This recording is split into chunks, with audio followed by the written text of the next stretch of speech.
Hi, my name is Kat, and in today's Factors of a Great Novel video, I will be discussing story.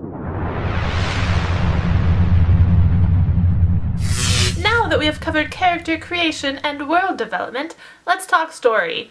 Because even if you have awesome characters and an awesome world, if your story is lame or flimsy or full of holes, you're gonna have a bad time. You're not gonna have a great novel. You write to entertain, or to enlighten, or to show some truth of the human experience. You write to tell a story. And every story needs conflict. Conflict happens when there are opposing forces, opposing desires, opposing emotions. Conflict is not just bad things happening. Bob was driving home and then he got in a car accident. That's not conflict. That just sucks for Bob. But if we add opposing forces into this situation, let's say that Bob really wants to get home and the person who caused the accident really wants to stop him from getting home. This raises all of the questions like, why does Bob need to get home? Why did this person cause an accident to stop him? And what happens if Bob doesn't get home? What's gonna happen now? Now that we have these opposing forces, we have conflict. And things just got more interesting. But story is not just a series of events with conflict. Events are just events. Story is what gives those events context and meaning. Bob is in a car accident and then his wife divorces him. Those are just two events, two sucky events. Sorry, Bob. You're having a bad day. But it's just two events. It's not a story. The story isn't revealed until we learn that the car accident caused the divorce. Bob was rushing home in order to meet with his wife as kind of a last chance to save their marriage thing, but then he got into a fender bender and he didn't make it in time. Divorce ensues. You need cause. Something happens and then something happens? No. Something happens, and because of that first thing happening, something else happens. Everything happens for a reason. Every plot twist, every motivation, every action a character takes, you as the author should understand the reasoning behind it. If a character needs to make a bad decision, give them reasons to make that bad decision. Don't have them make stupid mistakes just to move the plot forward. You don't want your reader to be like yelling at the book like, don't go in that dark alley, you're gonna die, why are you doing this, you're so dumb, you're gonna die. Give as much reason and reinforcement as you can for why the character makes that bad decision. For example, say a character needs to be alone in a dark alley so they can get murdered and the plot can move along. Don't just have them, la la la la la, I'm walking into this dark alley for funsies. No! Give them a strong reason to be there. This character has lost their retainer, and they know it's in the dumpster at the very end of this dark, creepy alley. Now add some conflict. Maybe the character doesn't want to go in the alley. That's a reasonable conflict. It's a dark, creepy alley. They don't want to go in there.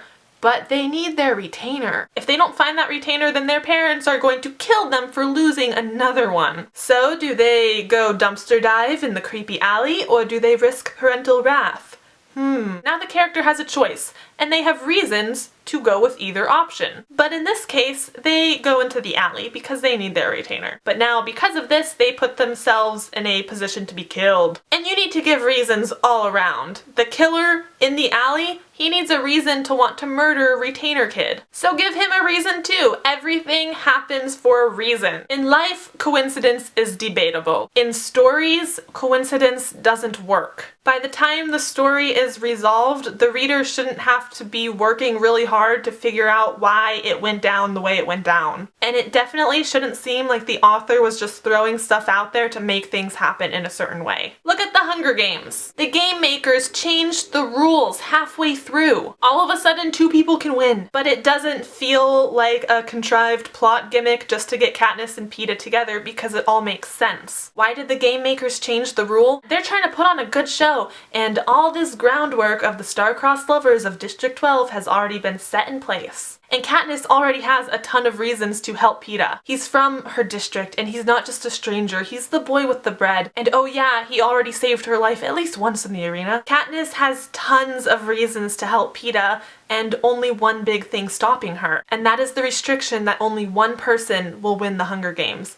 So as soon as that restriction is lifted, Katniss is free to go save Peeta. Now, you don't have to have all of these reasons up front. You don't need to start with all of the knowledge of how everything connects together. You can start with just a series of events. Most of my stories start that way. But at some point during the writing revision process, you have to make it clear that each event leads to the next event. It can't just be one random problem after another with the stakes and conflicts increasing. It has to be connected. What happens in chapter 1 that directly leads us to chapter 2? And what happens in chapter 30 that is a direct result of what happened in chapter 29? Now, let me talk briefly about subplots. While there is one main plot, there are usually several very important subplots that go along with it. Each plot and subplot has its own chain of problems, though at times they can and should interact and play against each other. But each plot and subplot needs its own beginning, middle, end. An introduction of the problem, a complication of the problem,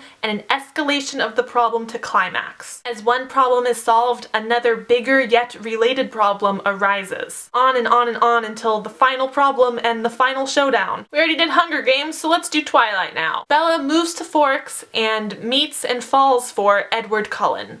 That is the introduction of the problem. Bella learns that Edward is a vampire and it is very dangerous for them to be together. That is a complication of the problem. And this complication is escalated when Edward's dangerous vampire life puts Bella at risk and she almost dies. And that's just an example for like the main central conflict of a story, but you can do this with every big problem, every little problem. Give every single problem in your novel a beginning, a middle, and an end. An introduction, a complication, and an escalation to climax. Here's a little problem from Twilight. Bella faints at the sight of blood.